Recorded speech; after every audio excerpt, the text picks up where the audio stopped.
ये महल के सबसे बड़े चित्रकारों से बनवाया गया है। दरअसल सामने खड़ी महारानी कोई साधारण औरत नहीं थी।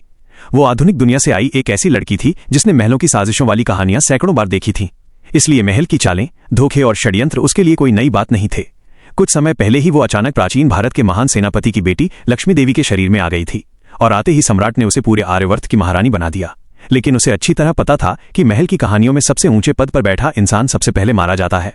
मगर उसे डर नहीं था, क्योंकि राजनीति और महल की चालों को समझना उसकी सबसे बड़ी ताकत थी। महल में कदम रखते ही उसने सबसे पहला आदेश दिया कि रानी महल का कोना कोना चेक किया जाए। फूलदानों के नीचे, दीवारों की दरारों में, छत की लकड़ी वाले हिस्सों में, बिस्तर के अंदर तक एक भी जगह छोड़ी नहीं गई। उसे पता था कि महल में सबसे खतरनाक चीज तलवार नहीं बल्कि छुपाए गए सबूत होते हैं। और हुआ भी वही। कुछ ही देर बाद सैनिकों को राजमाता के महल के पीछे जमीन में दबा हुआ एक तांत्रिक बक्सा मिला। लक्ष्मी देवी तुरंत समझ गई कि कोई उसे फंसाने की तैयारी कर रहा था। कल अगर किसी रानी का बच्चा बीमार पड़ता तो सारे आरोप उसी पर आते।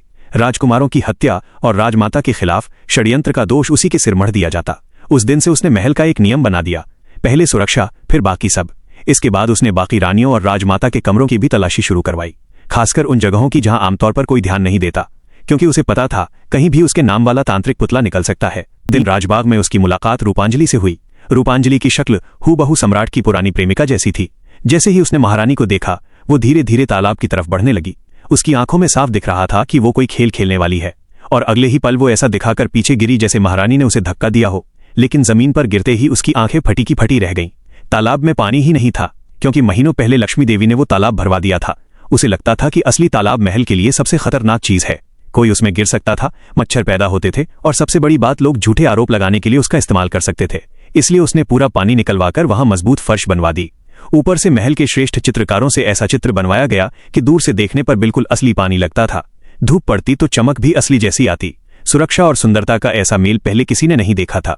रूपांजलि समझ ही नहीं पाई कि उसके साथ हुआ क्या है। बेइज्जती छुपाने के लिए उसने खुद अपने पैरों पर नाखून मारकर चोट के निशान बना लिए, ताकि लगे कि महारानी ने उसे सताया है। लेकिन लक्ष्मी देवी बस उसे देखती रही। उसे समझ नहीं आता था कि लोग इतने पुराने नाटक आज भी क्यों करते हैं, क्योंकि उसके बनाए नए नियमों में ये सब चालें काम ही नहीं करती थीं। रूपांजलि गुस्से में दांत पीसते हुए बोली कि वो उसे छोड़ने वाली नहीं है। लेकिन महारानी पहले से जानती थी कि ये औरत इतनी आसानी से हार नहीं मानेगी। जल्द ही रूपांजलि ने सम्राट का ध्यान खींचने के लिए नया खेल शुरू किया। वो हर रोज उस रास्ते पर नृत्य करने लगी जहां से सम्राट गुजरते थे।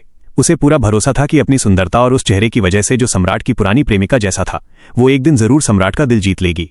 मगर लक्ष्मी देवी बिल्कुल शांत थी, क्योंकि असली खेल तो उसने बहुत पहले शुरू कर दिया था। 3 महीनों में उसने पूरे देश से ऐसी 299 लड़कियां महल में बुलवाई थीं जिनकी शक्ल सम्राट की पुरानी प्रेमिका से थोड़ी भी मिलती थी। पहली लड़की आई तो सम्राट उसे देखते ही मोहित हो गए। दूसरी आई तो उसे भी महल में जगह मिल गई। तीसरी, चौथी, 10वीं, और फिर धीरे धीरे सम्राट का दिमाग खराब होने लगा। जहां देखते वही एक जैसा चेहरा, हर तरफ वही मुस्कान, वही आंखें। आखिर एक दिन वो चिल्ला उठे कि अब ये चेहरा देखते ही सिर दर्द होने लगता है। लक्ष्मी देवी की योजना सफल हो चुकी थी। अब सम्राट को अपनी पुरानी प्रेमिका जैसा चेहरा पसंद नहीं, बल्कि डरावना लगने लगा था। रूपांजलि की सबसे बड़ी ताकत उसी की सबसे बड़ी कमजोरी बन गई। लेकिन महारानी जानती थी कि अब अगला वार कला और प्रतिभा के नाम पर होगा। और हुआ भी वही। सम्राट के जन्मोत्सव पर रूपांजलि ने सदियों पुराना एक दुर्लभ नृत्य प्रस्तुत किया। पूरा दरबार उसकी कला देखकर मंत्रमुग्ध रह गया। उसे लगा अब कोई भी राजा उसकी प्रतिभा के सामने हार मान जाएगा। लेकिन सम्राट के चेहरे पर मुस्कान तक नहीं आई। उन्होंने अचानक गंभीर आवाज में पूछा, ये नृत्य तो प्राचीन राजवंश की गुप्त कला है, जिसे हमारे दरबार के कलाकार भी नहीं जानते। तुमने ये कहां सीखा? पार्ट 2 के लिए अभी लाइक करो, चैनल को फॉलो करना मत भूलना, और कमेंट में जरूर लिखो पार्ट 2 चाहिए।